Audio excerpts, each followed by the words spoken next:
This is an exciting panel coming onto the stage. Our next session is titled, So You Want to Be a Founder? The Truth Behind Entrepreneurship. I have three amazing guests that are going to come and give us a great conversation. Don't forget, if you have any questions for them, use our QR code and send your questions there, and our amazing staff will read them out for you, okay? All right, so let me introduce Akil Benjamin. Give him a round of applause as he comes onto the stage. Managing Director and of Does, who has built a reputation for making creativity and strategy work hand in hand. Thank you very much for being here, Akil. Atinuke Awe, give her a round of applause. Co-founder of 5 X More, a movement changing Black maternal health outcomes and showing the power of purpose-driven entrepreneurship. And guiding the conversation, someone who knows all about navigating the startup world and building impact. Abadesi Osunsade, give her a round of applause as she comes and hosts the last segment of this evening.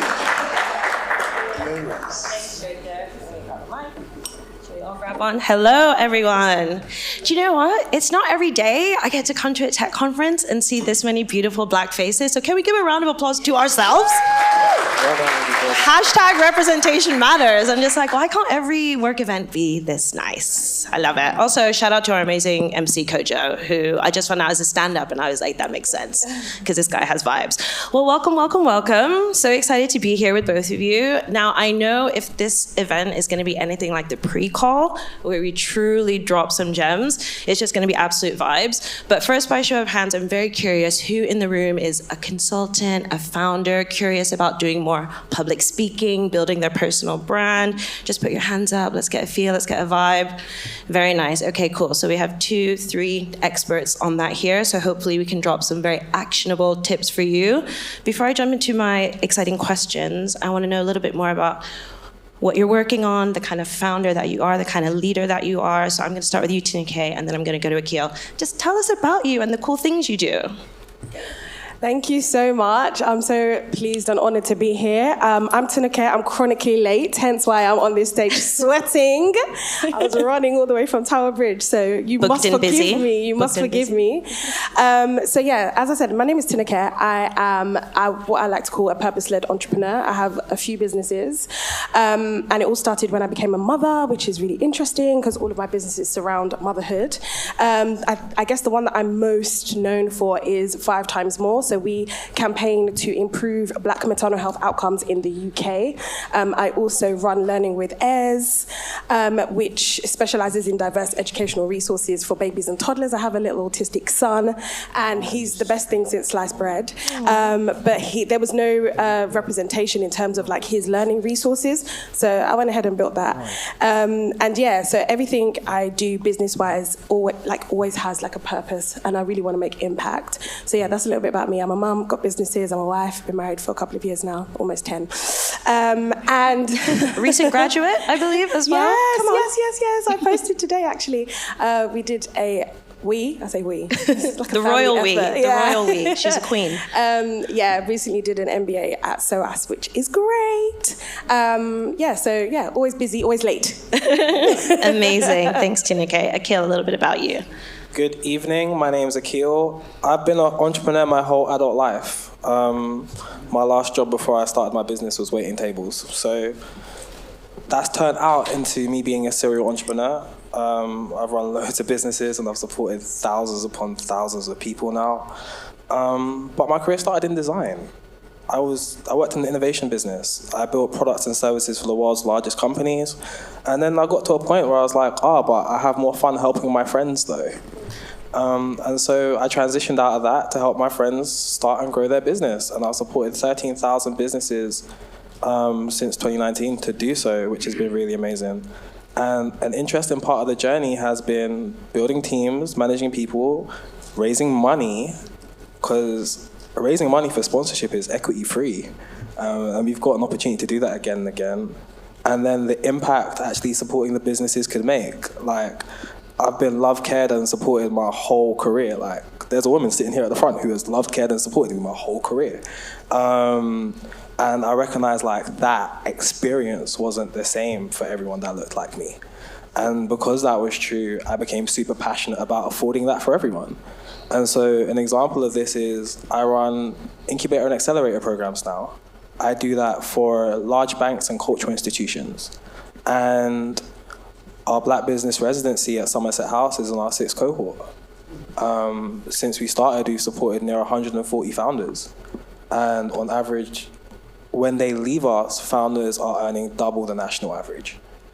And so that's all kind of work I'm really proud of. But similar to Atinuke, like, I use my personal brand to build things and build businesses for the stuff I believe in. And I think that's always been the most important thing for me to get started. So look forward to chatting with you all, because I think that's entrepreneurship in itself. Amazing. Yeah, thank you guys so much for sharing. Similar to you, solving problems that were very much based on my own experiences, through my organization, Hustle Crew. I'm trying to make the industry, the tech industry specifically, more inclusive, more representative of the society it serves. I was always wondering why I could walk into, a tube station in London and see all this diversity, and then walk into the Amazon office and I'm the only Black person around. Like, what's going on? So, my work focuses on creating space for teams to understand both the individual and institutional blockers to greater representation.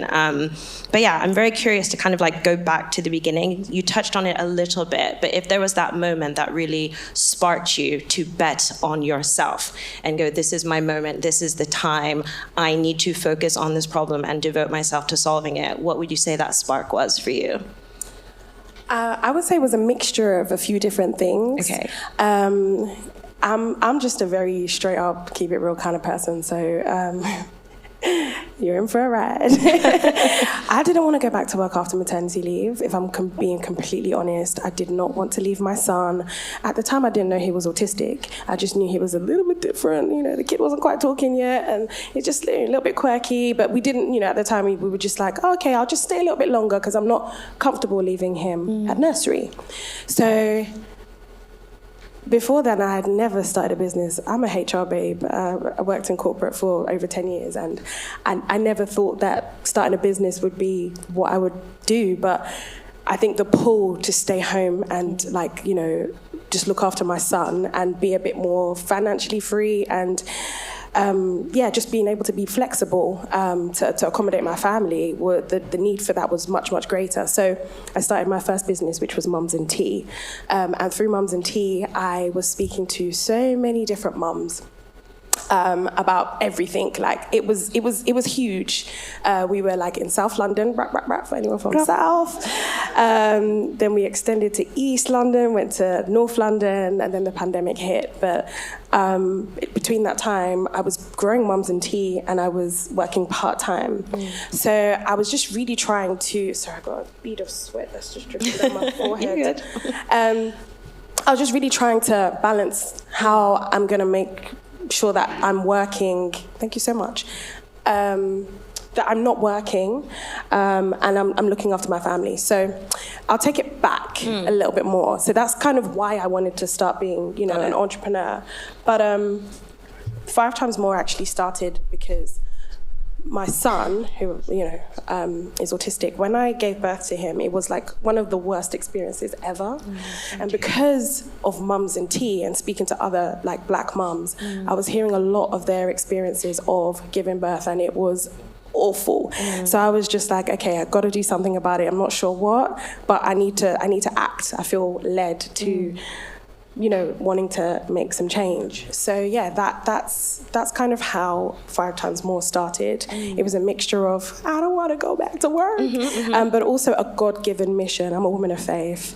And I heard loud and clear God saying, you need to start this. At the time, I didn't know what it looked like. I thought it was just like a campaign on social media, like just a couple of posts here and there. But honestly, God had other plans. I don't even know where to begin when it comes to 5 Times More and just that journey. Tell us what and it looks stuff. like now as a business, just for folks who aren't familiar. Yeah, of course. So we're a CIC, which is a community interest company. So we are registered, not for profit. And we do a couple of things. We train health professionals. We lobby the government because I think it's so important. Obviously, you know, the statistics previously was 5 times more black women were 5 times more likely to die during pregnancy, childbirth, and the 6th week after. I'll do you one better. It's 2.3 times now. It's gone all the way down because of the campaigning work that we're doing. That only came out the other day, so you went to know. It's fine. But yeah, we're now 2.3 times more likely to die. And in the last 5 years, we've done so much. We've trained thousands of health professionals. A lot of our resources are in hospitals. We have an app now. We're really trying our best to make sure that no black woman goes into birth having a bad experience. So yeah, we just try to, in a number of ways, hit all different angles, from lobbying the government, like I said, to training the health professionals, making sure that the women have resources. We gave a TED talk in January. We consulted for, anyone watch Coronation Street here? Wrong audience. Anyway, we actually consulted on a storyline that they ran for Black maternal health, and you've got to think like, thank you. The fact that it's gone from like conversations like this, like in our community, in our spaces, in our homes, with our friends, with our family, to being on national TV. Amazing. It's got a viewership of like 14 million, Absolutely. I believe. So the fact that they were spotlighting Black maternal health because of the work that we've done over the years and highlighting that, you know, I think it's just incredible. So yeah, Amazing. All because I didn't want to go back to work, you know. Well, thank God for that. Thank you, Atinuke. I love that. And it's always so fascinating to like go all the way back to the beginning and the origins and see the impact. So Akil, it's your turn. Now I know you're in this very unique trajectory where you've always been an entrepreneur, you've always been a founder, and now you've done so much work to support that next generation of founders through these incubators, through these accelerators. Was there a moment when you were waiting tables, or I don't know where you just suddenly thought, this is what I have to do? So I was always scared of the workplace. Okay. I was always scared of getting to work late. I was chronically late. I am chronically late. So I was always scared of getting to work late. I could never do mornings. I still can't do mornings. Like, my day probably starts at 10:30, 11. Like, I heard that. I'll work till 9, I promise. But like, that was me, and I've always known that about me. And so like, I was always scared that I was gonna get this job, right? It would be the best job ever that I wanted, and they would fire me sharpish because like, I wouldn't conform. And that also, I don't conform. Yeah. I've never conformed. And so I've had this fear of facing this place. Yeah. And so then I got to about 20, I got to my my first year of uni, and I met my co-founders. I came home that summer, Mum, I'm not going back. And that's how it was, Amazing. right? We came home, and because we were in that stage of life, like, you're 20 years old, you grew up in Southwark, you have no kids yet, like... Well done. Thank you. I almost did. I got kids now, though. But like, you didn't have no kids yet, you're 20, you got yourself, you're living at home. That's the best opportunity to take this risk, because, when you see that 40-year-old man that's running his business or trying to say he's starting his business and he's got them 2 kids and he's sweating because his wife is like breathing on his neck, I was like, okay, let's start now. And so we got all our failure years out early. Nice. And I think that's really important to say. We got our failure years out early when it was like, everyone was still early career. So I wasn't making no money. My friends weren't really making no money, and they had jobs. So it didn't really like squared up pretty much, all right. And then I think that after a while, when you realize that actually entrepreneurship is a high risk game. Absolutely. And when you say high risk, it's not because like, you're just gonna wake up in the morning and your co-founder's gonna rob you. Like, that's happened. But like, it's not because that's the running narrative. It's high risk because you're turning out in the morning and saying, you know what, bun everyone else, I'm gonna make my own money. I'm gonna stand outside their system and make my own money. And when you start doing that, I think betting on yourself is essential, because no one else is gonna bet on you. Yeah. No cavalry is coming. Like, no one's coming to save you. It's you. And once you start remembering, once I got that lesson into me, I bet on myself every time. Yeah. Like consistently, I got this money, what am I gonna do with it? Can I invest it? Can I save it? Let me go learn something real quick because that will increase the earning capacity. Cool, let's go. Nice. I don't know no one. Let me go find everyone. I don't even know how I met you, Renee, but like I don't know.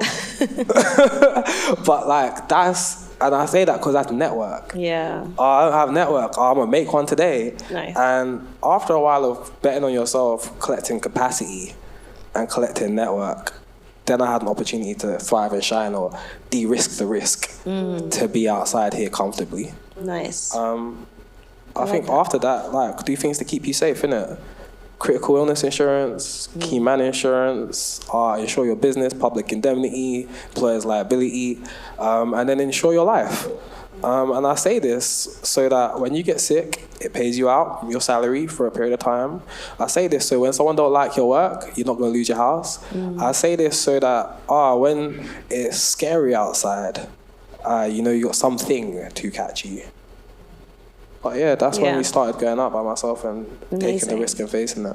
I love that. And I love that idea of like having your failure years early. Because we're always young. We're always the youngest we're ever going to be, and that's just true. So I like that. So I want to get a little bit specific because, of course, you're sitting here on stage with incredible accolades, incredible progress, incredible impact. You're both very inspiring. I kind of want to hear a specific example of a time where you were struggling. So there was some kind of challenge, some kind of roadblock. Maybe it came from within the business, within your team.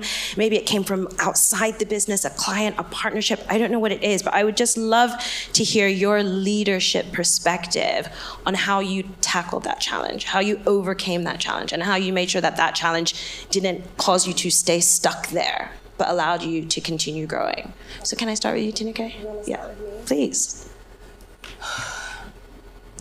I don't even know where to start. Do you want me to go? I think I've got 2 stories here. Go for it. Yeah, you start, Kia. So what way do you want the story? Do you want the biggest failure of my life first, or do you want the most recent failure? Which one do you want? Let's go big. Let's go big. Biggest. All right. The laugh is He's not ready. Because of... Can I speak about this now? Yeah, the company's closed. All right. Because of... Yeah, I have to think about it. Yeah, 100%. An employee made a data protection breach. An employee didn't say nothing about it. Oh, no. Wow. The client found out about it. The client asked us if we knew about it. That contract was worth £250,000. Wow. It was the biggest one of my life. We didn't lose the contract at that point. Oh.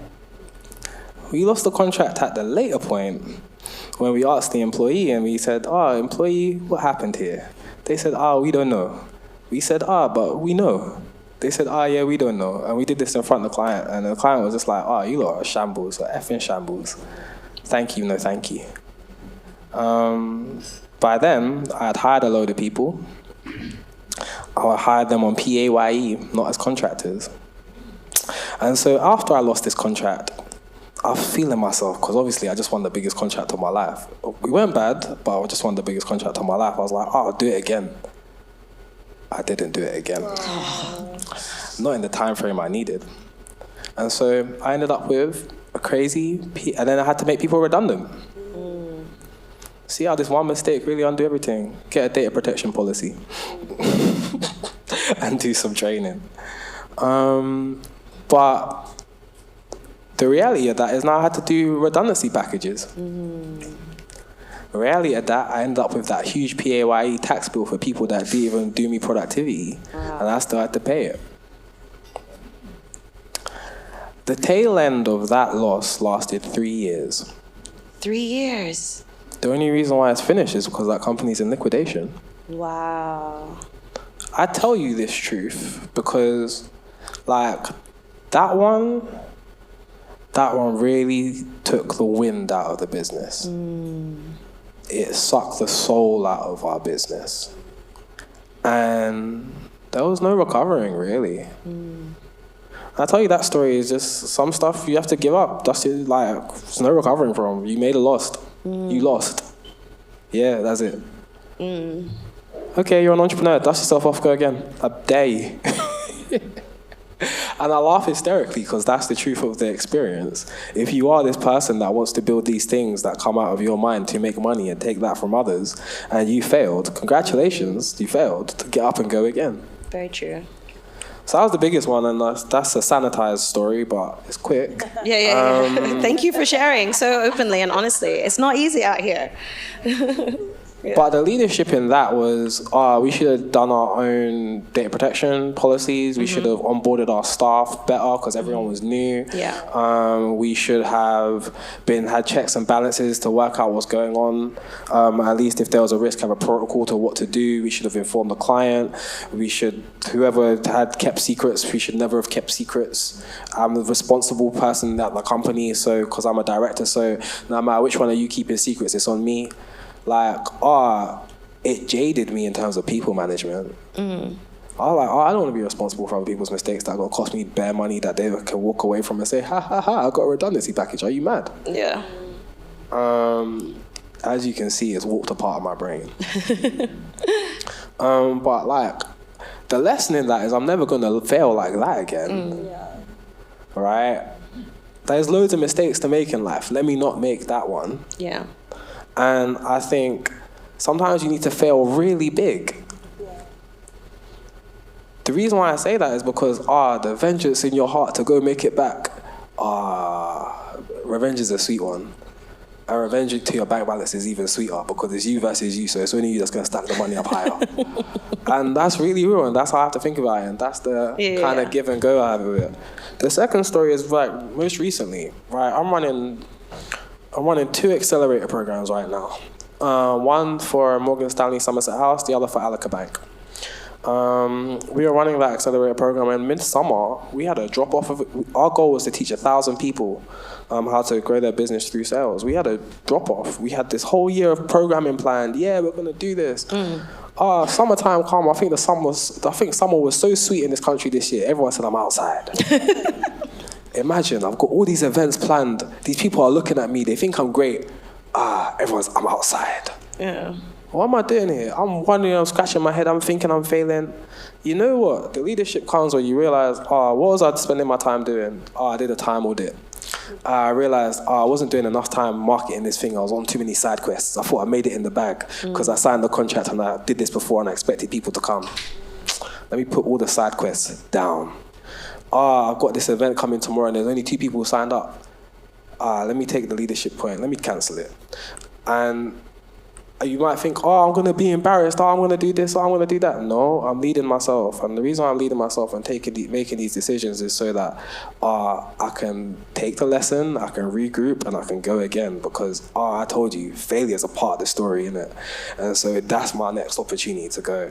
And so, like, I've done my failures, I've done my audit. I'm like, maybe I need to learn digital ads. Yeah. Let me go hire the person for that. Or maybe I need to go do this. Let me go learn that.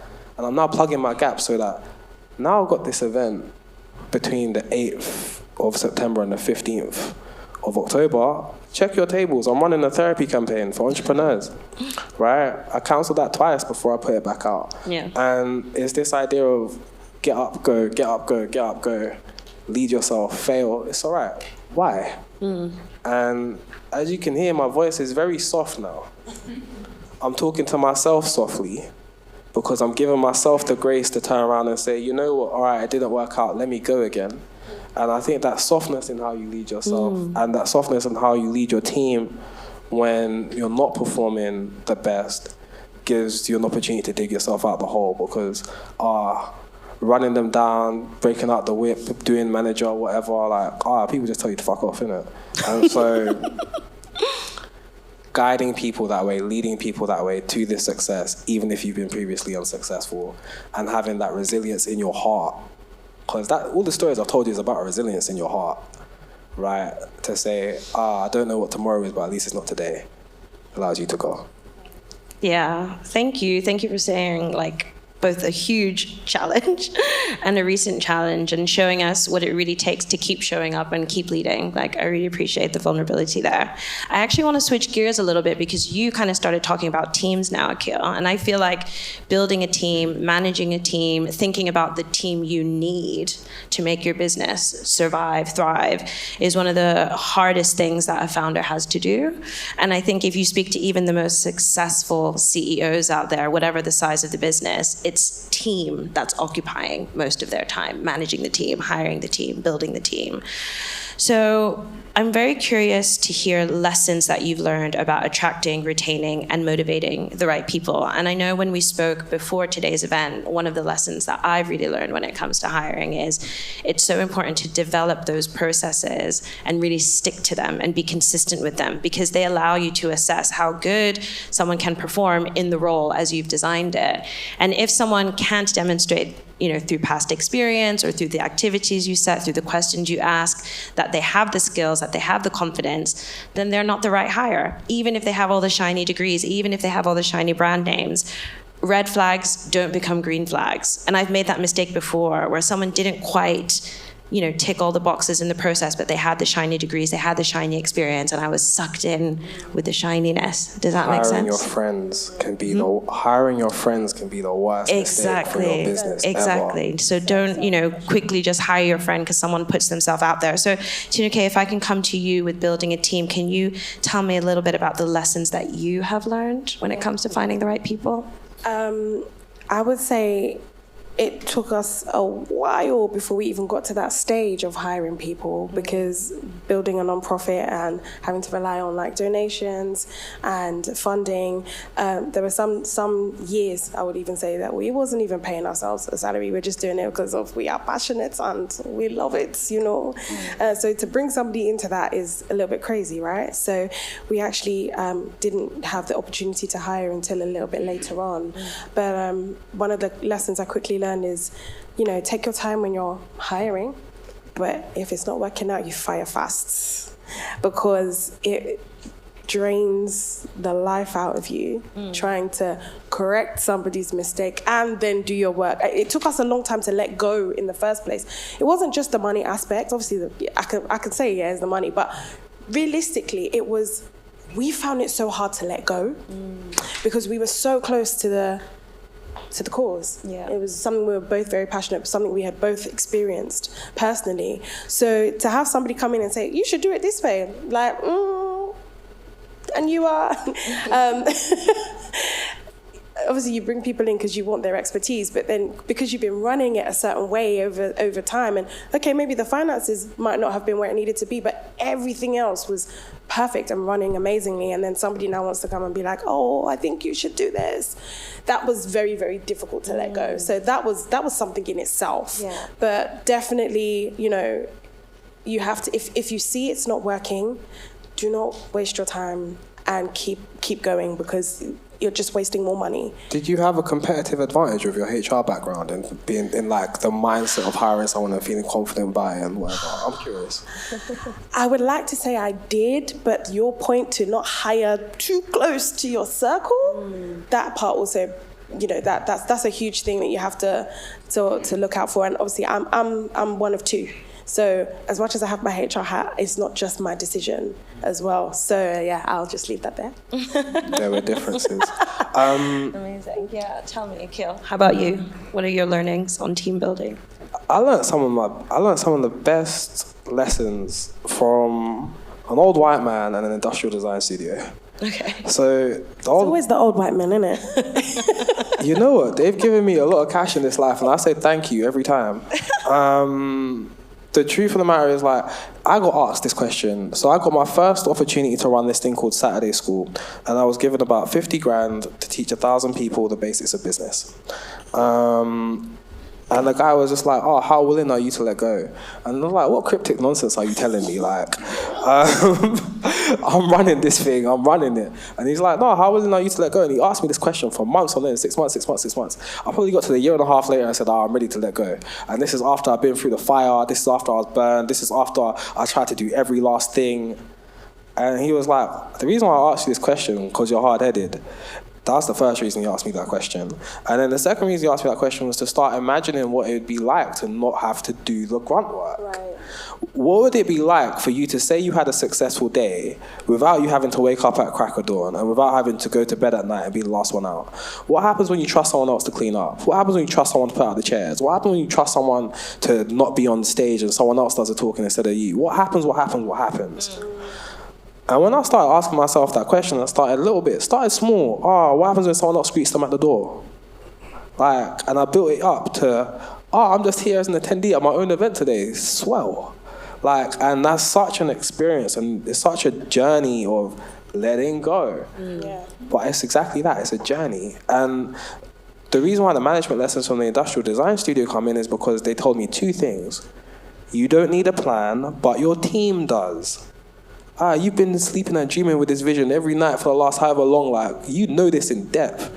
They don't. Bring them on board, tell them about it. The second is, do not watch your employee work. Don't watch them. It's like watching an electron, it just disappears. They just freeze up. They don't want to do it. They're like, why are you looking over my shoulder? Go away, do something else, come back. And then, magic, you'll see it done. Now, it might only be done to 70% of the standard, but it's business. This isn't perfection. 70% of the standard is everything. On to the next one.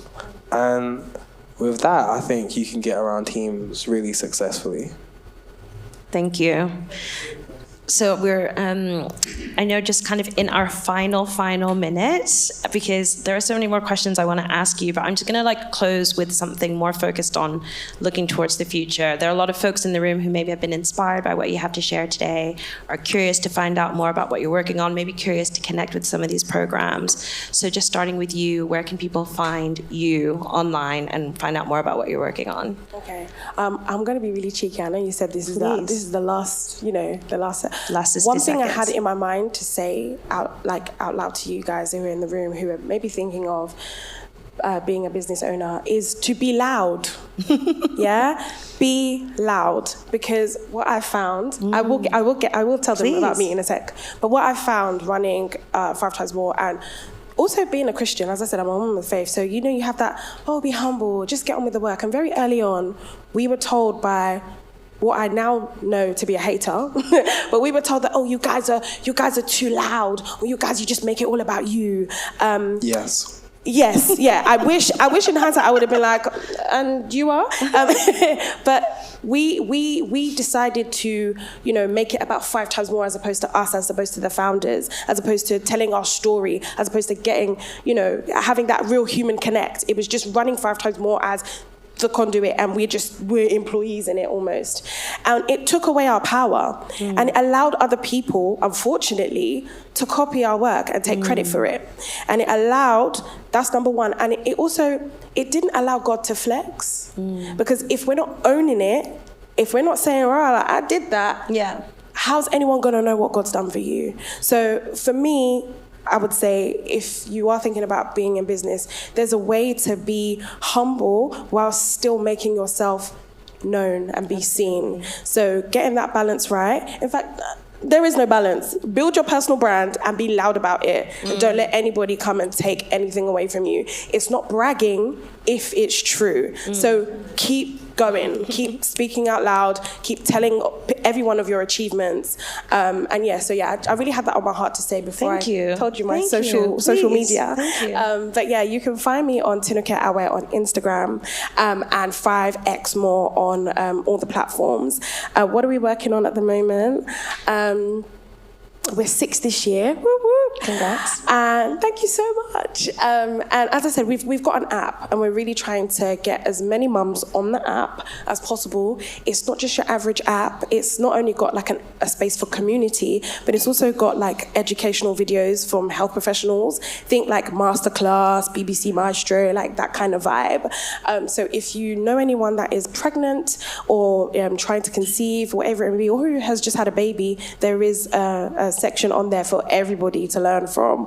Thank you so much. It's been a pleasure being here today. Thank you. Do you know what? I quite like this closing remarks vibe. It feels very fireside chatty. So, Akil, your closing remark to the audience, and then Atinuke had a whole week to think about this thing. You know what? I'll tell you this. So recently, I've been doing a mental health survey, right? I've been surveying entrepreneurs. And this is the stuff I found out. And it ties in with the flyers you see on the desk, right? I'm running a therapy campaign right now.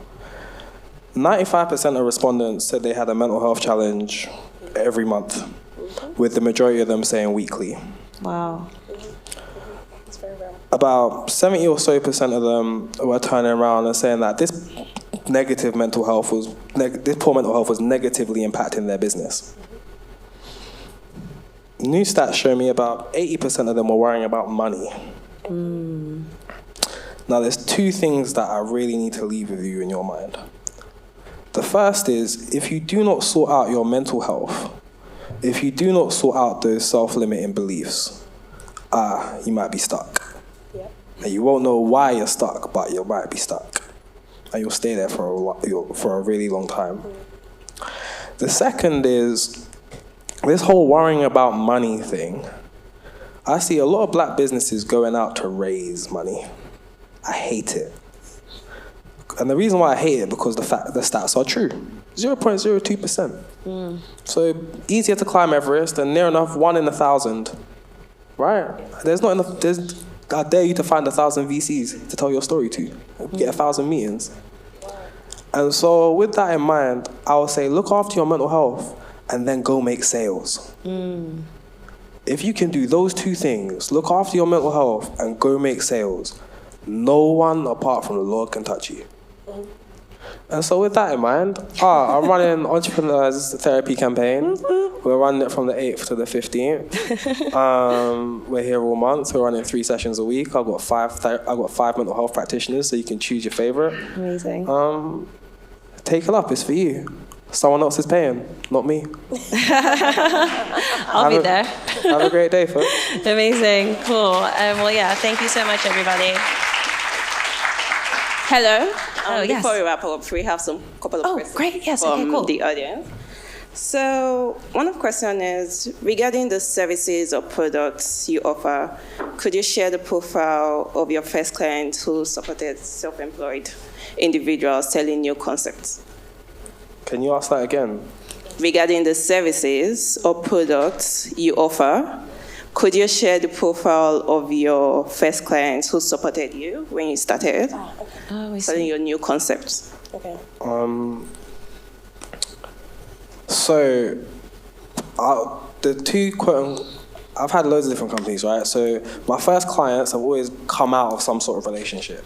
So when I was running an innovation business, we were too small to win government contracts, right? So we had to literally partner with someone, be the subcontractor, and then win the bid like that.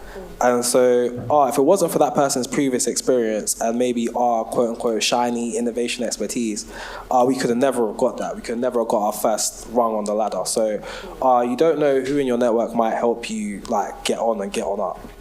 The second is when I started Does, that is 2019, but its trading name was Saturday School. And I was doing that whilst I was entrepreneur in residence at MNC Saatchi.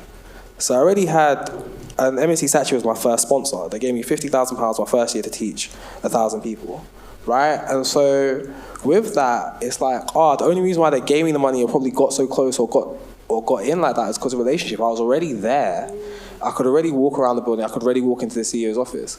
And so I would say don't neglect your relationships, especially with people who are adjacent to you, especially with people who are close to you, but you don't see how it's going to work out, or it's not immediate. Just spend some time, just hang out. Hang out and do your work. Don't waste your time, but hang out. And I think actually hanging out, being present, if we don't want to call it hanging out, being present has given me the opportunity to really get my products and services in front of people. I love that. Sorry, I just want to quickly give my perspective. So a little bit different. We don't do sales. We save lives. So the way we operate our business is just a little bit different, but I guess it all comes down to the same sort of, you do have to kind of be a salesperson. You do have to, have your marketing and that thing kind of on lock. But one of our first big donations, if you like, was actually from Nike. And they found us because we got really, really creative with one of our campaign videos. And when I tell you, there was no budget. Yeah, you see these fancy cameras, there was none of that. It was filmed on an iPhone 13, friends and family, and doing whatever you can, but just thinking outside of the box. So in terms of like landing your first client, your first pitch, your first, whatever it may be, storytelling really should be at the heart of that, because we really was able to connect with our audience because people could relate to, oh wow, these are two black mums that are trying to save lives. These are two black mums that are trying to do amazing things in the community. And you can see, over the years, the trajectory of how the stats have come down, exactly how impactful we are. And we did all of that with no money. So imagine putting money behind us now. So it was, I think for us, it was definitely thinking outside the box, thinking about how we can grab people's attention with little to nothing, and then, then multiplying that. I love that. The power of storytelling. Yeah. Amazing. Okay, cool. Well, thank you so much to our amazing panelists, and thanks to our amazing audience. Let's give them a big round of applause. Well done today, Atinuke. Thanks, everyone.